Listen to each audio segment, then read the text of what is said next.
The second period of Hebrew history opened in splendor, with the power and influence of Israel reaching far and wide. But the reign of Solomon, which began in the glory of God's blessing, ended in spiritual darkness and was a foreshadowing of the future of the nation. The monarchy of Saul, David, and Solomon lasted little more than 100 years. Then the kingdom divided. The disputed northern throne of Israel was occupied by 19 kings before the land fell to Assyria. Descendants of David held the throne of Judah over a period of 345 years, until the time of the Babylonian captivity. The books of Kings and Chronicles relate to the rulers over God's people, a story which begins in Jerusalem and ends in Babylon. The books of Ezra and Nehemiah, included in this part of our survey, tell of the Jews who returned from captivity. In Esther, we read of those who did not return. This section of Hebrew history may also be divided into 5 parts, as we study Solomon's reign, the dividing of the kingdom, the Jews in captivity, and their return from exile. Solomon's reign was outstanding for its building activities, for which logs of cedar and fir were brought from the Lebanon hills.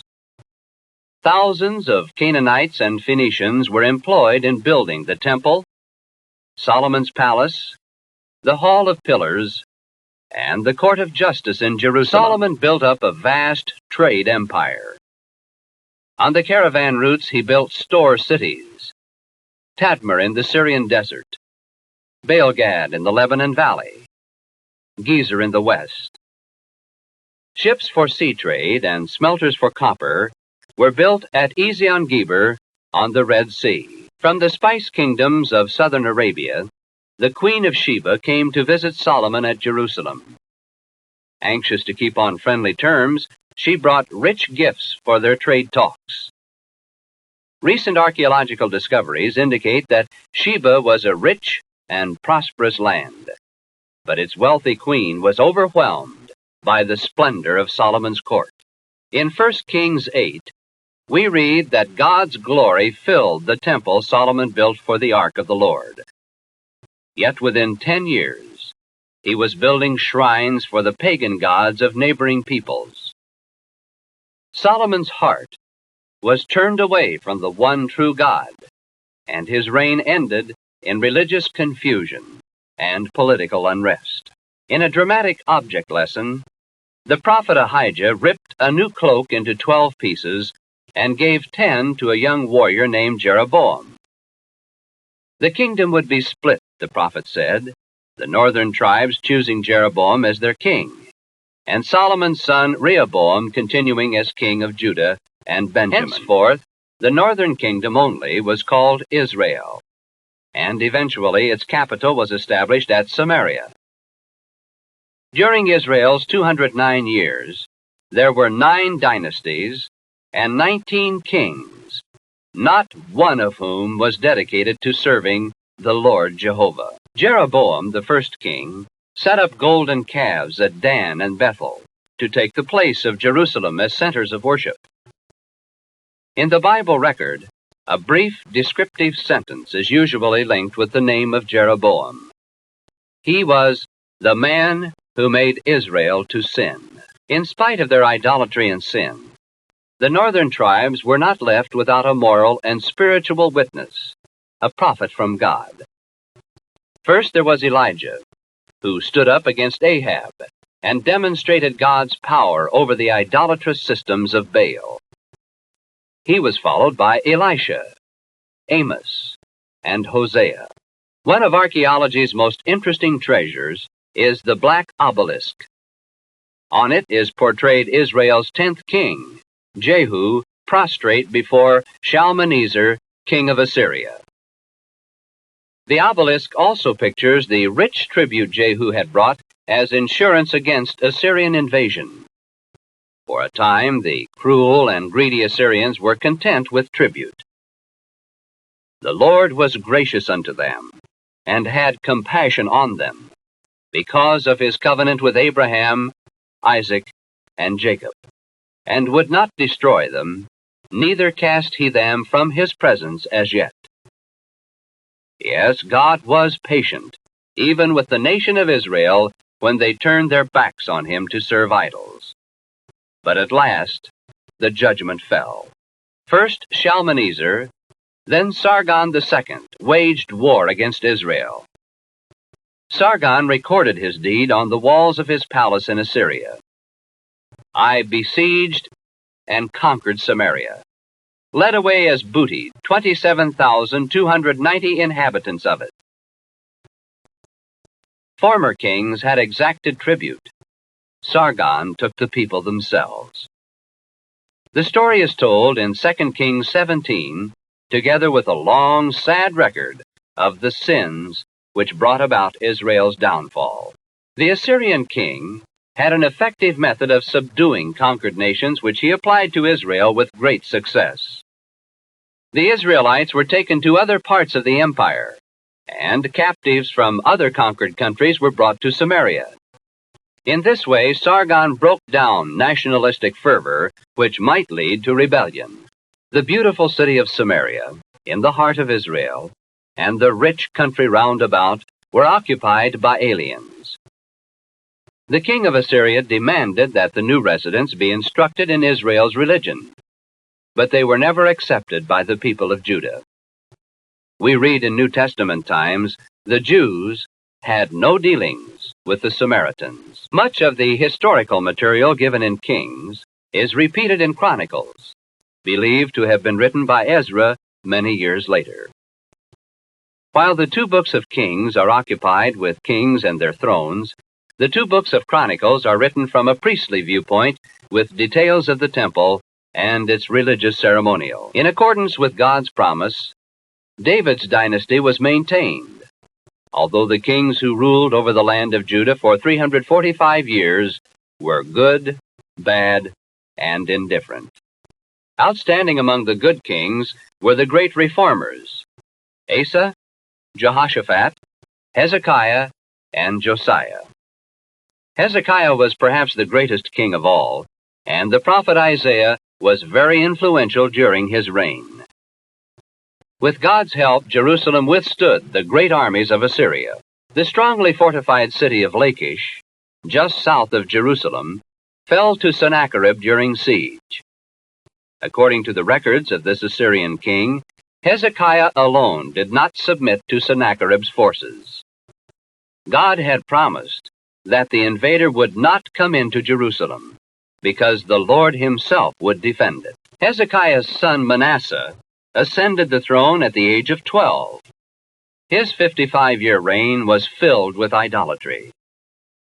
In contrast was the good reign of young Josiah. The book of the law was found in the temple. Idols were destroyed, and there was a great revival. But for the most part, the revival was superficial, and the people soon returned to idolatry. Now the dark clouds began to gather over Judah. In the Mesopotamian valley arose the great new empire of Babylon, crushing Assyria and reaching westwards to the Great Sea. For years, the prophet Jeremiah warned of coming judgment on Jerusalem, but the people thought this city would never fall to the enemy. Nebuchadnezzar's invading armies took the best Judah had to offer: princes, soldiers, and craftsmen, the gold and silver from the temple. The few Jews left under a puppet king tried to revolt, but were soon put down. The history of this period is found in the closing chapters of both Chronicles and Kings, and in Jeremiah 32 through 39. God had warned that if his people turned from following him to serve other gods, they would lose their land. Now Jerusalem was destroyed, and Israel as a nation ceased to exist. The remnant which survived in captivity were chiefly from the southern kingdom of Judah, henceforth known as Jews. The next period of history covers the time the Jews were in captivity in Babylon, and part of their story is to be found in the books of Esther, Jeremiah, Ezekiel, and Daniel. They entered into the civic and commercial life of the wealthy Chaldean nation, but were never really assimilated. When the first Jews were taken to Babylon, Jeremiah the prophet stayed in Jerusalem. He who warned them of judgment and suffering now wrote to encourage them. Thus saith the Lord, after 70 years, I will turn away your captivity, and I will gather you from all nations. During their captivity, the Jews built synagogues where they met to hear the reading of God's Word. Their religious life was strengthened rather than broken down. They turned from idols and treasured the fragments of the law and writings which had been brought to this alien land. The books of Ezra and Nehemiah tell the story of the return of the Jewish people from captivity. The power of Babylon was short-lived. 50 years after Nebuchadnezzar, Cyrus rose in power and swept out of Persia to take the Median and Babylonian empires. The book of Ezra opens with Cyrus's proclamation, read throughout his empire, stating that all Jews in captivity were free to return to Jerusalem and rebuild the temple. About 539 BC, the first contingent of 50,000 Jews began the 800-mile trek to their native land. Under Zerubbabel, a descendant of David, the work of restoration commenced. First, the altar was rebuilt so that the Jewish form of worship could be revived. The first 6 chapters of Ezra describe rebuilding the temple and the difficulties and delays encountered. The work was completed about 516 BC.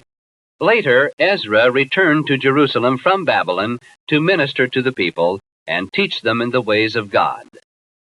Ezra established synagogues both in the land of captivity and in Judea. He was both priest, tracing his ancestry to Aaron, and scribe. With Malachi, he is credited with gathering together the books of the Old Testament. Nehemiah left the courts of Shushan in Persia to supervise the work of rebuilding the walls of Jerusalem. For 12 years, Nehemiah acted as governor, working without pay. Under his wise and unselfish leadership, there was a great spiritual revival, and through his book runs an undercurrent of joy. While all this was happening in Judea, many Jews chose to remain in the lands of their captivity. Thousands were living in Persia, where events in the book of Esther occurred. Although the name of the Lord is not mentioned in the book, in his providence, the Jews were wonderfully preserved. The events in Esther took place between the 6th and 7th chapters of Ezra. Through the books of Kings, Chronicles, Ezra, Nehemiah, and Esther, we have followed the Hebrew people from the time of splendor and power through the dark valley of suffering and silence to the time when some returned to Jerusalem. They were never again as strong as in the time of David, nor as rich and influential as in the time of Solomon, and seldom were they free. But they were God's chosen people through whom blessing would come to all mankind. Even in the darkest pages of Hebrew history, there was always the light of God's promise. Yet the Lord would not destroy Judah for David his servant's sake, as he promised to give him always a light, and to his children.